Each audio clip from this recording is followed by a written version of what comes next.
लाजवंती ने अपनी नई बहू शीतल को बहुत ही सुंदर खालिस सोने के बड़े बड़े झुमके उपहार में दिए। हर किसी की नजर उन झुमकों पर ही थी। लाजवंती की जेठानी कलावती की बहू रचना भी उन्हीं झुमकों पर नजर टिकाए खड़ी थी। माँ जी, आपने तो मुझे ऐसे बड़े बड़े झुमके दिए ही नहीं थे। चाची देखो, शीतल को कितने सुंदर बड़े बड़े झुमके उपहार में दे रही हैं। मुझे तो ऐसा लगता है आपने भेदभाव किया है। रुक, मैं लाजवंती से पूछती हूँ कि ये झुमके कहाँ से आए। लाजवंती, ये नई बहू के लिए बड़े बड़े झुमके कहाँ से लाई हो? पहले तो कभी नहीं देखे। भाभी, आप शायद भूल रहे हो, मुकेश की दादी ने मुझे शादी के बाद ये बड़े बड़े झुमके दिए थे, और आपने भी तो बताया था कि आपको अपनी मुंह दिखाई में वो 9 लखा हार मिला था। ये वही झुमके हैं। आज मैंने सोचा मुकेश की बहू को दे देती हूँ। देखो ना, सुंदर लग रहे हैं ना। शीतल बहू, इन झुमकों में तुम्हारी दादी सास का आशीर्वाद है। इन झुमकों को संभाल कर रखना, ठीक है बहू? जी माँ जी, थैंक यू सो मच। मुझे ये गिफ्ट बहुत पसंद आया। मैं इसे हमेशा संभाल कर रखूंगी। उस दिन के बाद शीतल जब भी कहीं जाती तो उसकी सास उसे बड़े झुमके पहनने के लिए कहती। एक दिन शीतल और लाजवंती को किसी के घर पूजा में जाना था। शीतल बहू, वो बड़े वाले झुमके पहनना मत भूलना। आज की पूजा में बहुत खास मेहमान आने वाले हैं। तुम ये बड़े झुमके पहनकर जाओगी तो सबको बहुत अच्छा लगेगा। मैं सबको बताऊंगी कि ये झुमके तुम्हारी सास की सास के हैं। हाँ माँ जी, आप चिंता मत करो, मैं पहन लूंगी। आपने इतने प्यार से दिए हैं तो मैं इसे पहनना भला कैसे भूल सकती हूँ। लाजवंती के जाने के बाद शीतल तैयार होने लगती है, पर शीतल को वो झुमके वहां नहीं मिलते जहां उसने रखे थे। अरे, मैंने तो झुमके इसी बॉक्स में रखे थे, पर इस बॉक्स में तो वो झुमके हैं ही नहीं। क्या हुआ शीतल? माँ आवाज लगा रही है, तुम अभी तक तैयार नहीं हुई? मुकेश, मेरे बड़े झुमके नहीं मिल रहे। वही जो माँ जी ने मुझे मुंह दिखाई में दिए थे, मैंने इसी बॉक्स में रखे थे। अच्छा, रुको, मैं ढूंढने में मदद करता हूँ। शीतल और मुकेश हर जगह ढूंढते हैं, पर कहीं भी वो बड़े झुमके उन्हें नहीं मिलते। अब पूजा में तो जाना ही है। एक काम करो, तुम यही छोटी झुमकियां पहन लो, फिर बाद में ढूंढ लेना। मैंने तुम्हें बोला था कि झुमके संभाल कर रखना, पर तुमने शायद उन्हें संभालने में लापरवाही कर दी। मैंने कितने सालों से वो झुमके संभाल कर रखे हुए थे। मुकेश की दादी माँ की निशानी थी वो झुमके। शीतल के साथ साथ सबका मन बहुत खराब होता है। शीतल बहुत चिंता में थी कि आखिर उसके वो झुमके कहाँ गए, क्योंकि ऐसे तो उसके कमरे में कोई भी नहीं आया था। तभी शीतल की काम वाली मीना आ जाती है। मीना रचना के घर में भी काम करती थी। वो शीतल और लाजवंती की बातें सुन रही थी। बहू, तुम्हें अच्छे से याद है कि तुमने वो झुमके इस डिब्बे में ही रखे थे, कहीं और तो नहीं रख दिए थे? हाँ माँ जी, मुझे अच्छे से याद है, मैंने इसी डिब्बे में झुमके रखे थे। भाभी, आप कौन से झुमकों की बात कर रही हो? वही ना जो माँ जी ने आपको मुंह दिखाई में दिए थे? हाँ वही। क्या तुमने कहीं देखे हैं? हाँ भाभी, वो झुमके तो वहां ऊपर वाली अलमारी में रखे हैं। उस दिन रचना भाभी उन्हें ऊपर अलमारी में रख रही थी। मैंने उनसे पूछा भी था तो उन्होंने मुझे कहा कि आपने उन्हें बोला है कि संभाल कर ऊपर अलमारी में रखने को। मैंने नहीं बोला था, फिर रचना भाभी ने ऐसा क्यों किया होगा? मैं समझ गई बहू कि रचना बहू ने ऐसा क्यों किया है। चल, तेरी ताई जी के घर चलते हैं। लाजवंती और शीतल कलावती के घर जाती हैं और सारी बात बताती हैं। ये मैं क्या सुन रही हूँ रचना बहू, तुमने ऐसा क्यों किया? सबको साफ साफ कहो। रचना जान चुकी थी कि उसकी गलती पकड़ी जा चुकी है, इसलिए वो बहाना बनाने लगी। अरे शीतल, मेरा तो सारा प्लान ही चौपट हो गया। मैंने सोचा था कि मैं मजाक को थोड़ा आगे तक ले जाऊंगी। अब तुम इस घर में नई नई आई हो और मैं तुम्हारी जेठानी हूं, तो थोड़ा बहुत हंसी मजाक करना तो बनता है। मैंने बड़े वाले झुमके छुपा दिए थे ताकि तुम्हारे साथ थोड़ी शरारत कर सकूं, पर इस मीना ने सारा मजा किरकिरा कर दिया। भाभी, क्या ऐसा मजाक ठीक है? खुद ही सोचो, शीतल इस घर में नई है। वो बेचारी तो पिछले 2 दिन से कितनी परेशान है। मैंने उसे यहाँ तक कह दिया कि वो जिम्मेदारी नहीं संभाल पाई। मुझे सचमुच बहुत बुरा लग रहा है। रचना का इस तरह से मजाक करना मुझे बिल्कुल ठीक नहीं लगा। रचना, आज के बाद ऐसा मजाक करने की कोई जरूरत नहीं है। शीतल तुम्हारी देवरानी है, उसके साथ अच्छे से रहना, क्योंकि मैं भी कलावती भाभी के साथ अच्छे से रहती आ रही हूँ। कलावती भाभी, मुझे इससे ज्यादा बताने की शायद जरूरत नहीं है। कि हम दोनों देवरानी जेठानी में कितना प्यार है।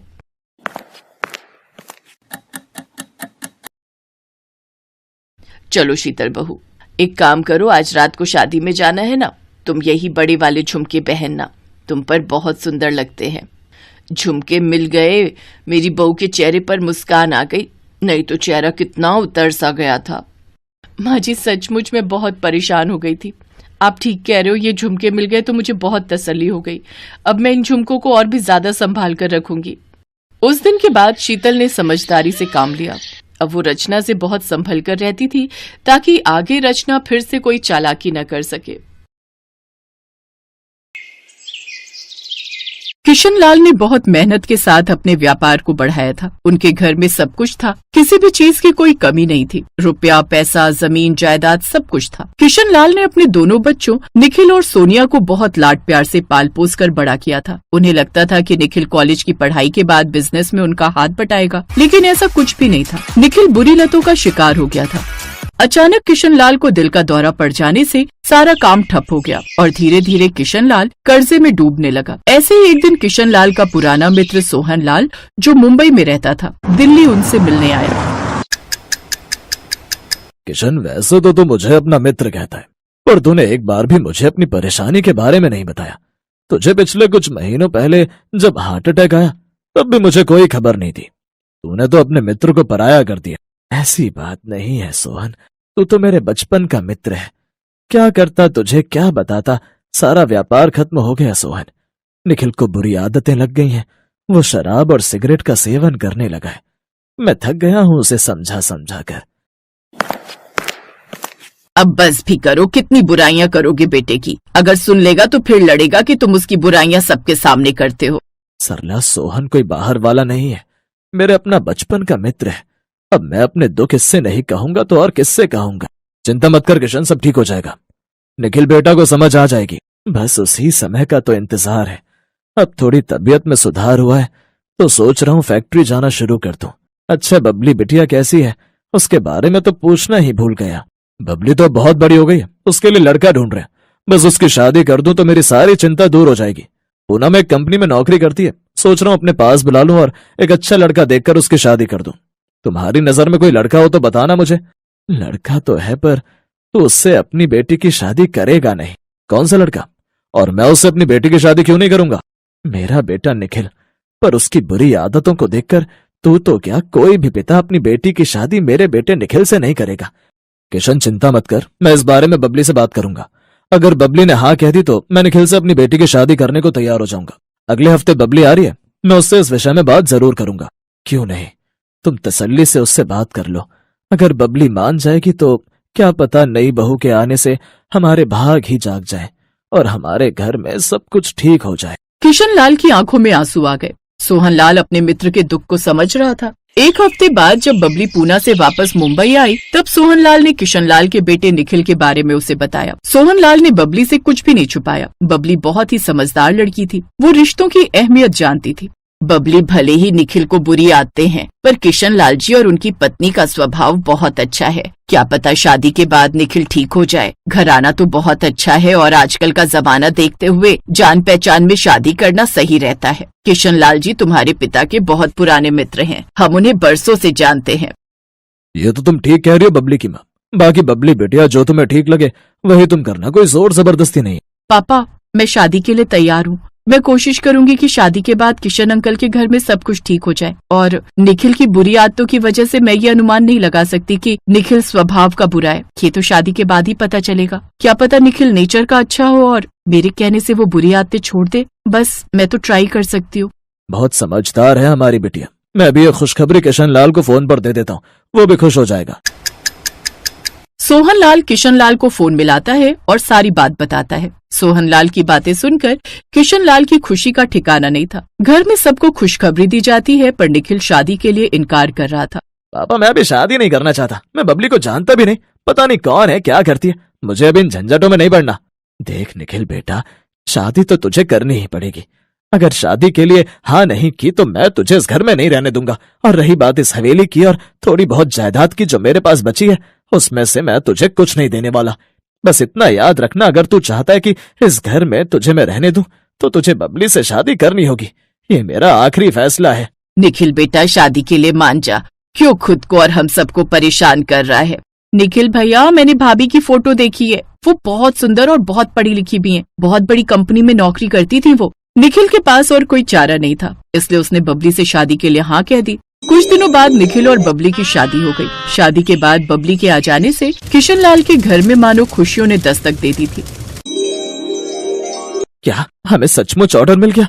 ये तो बहुत खुशी की बात है। ठीक है, मैं आज ही निखिल को बोलता हूँ, वो फैक्ट्री आ जाएगा। मुनीम जी, बस अब आप ध्यान रखना कि ये ऑर्डर हाथ से न जाने पाए। क्या हुआ जी? आपके चेहरे की खुशी बता रही है जरूर कोई बड़ी खुशी की बात है। सोनिया की माँ, खुशी की बात तो है सचमुच। नई बहू के आने से तो ऐसा लगता है मानो हमारे भाग जाग गए हैं। बबली बहू साक्षात लक्ष्मी का रूप है।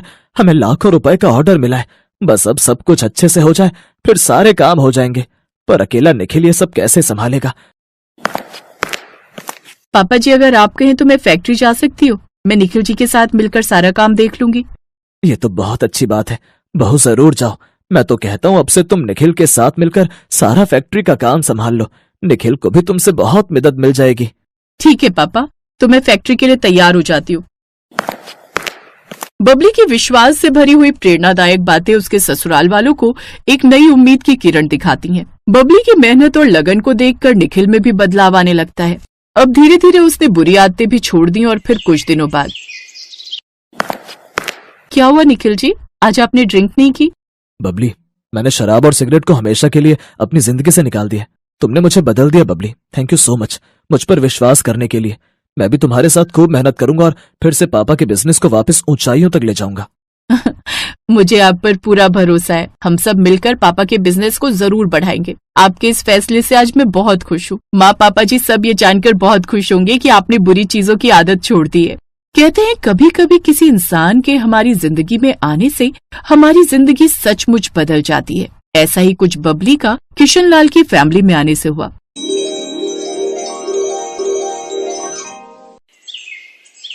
बबली के आने से उनका घर स्वर्ग बन गया और एक बार फिर से बबली के ससुराल में सारी दिक्कतें दूर हो गई और किशन लाल की कही बात सच हो गई। उनकी नई बहू के आने से उनके भाग फिर से जाग गए।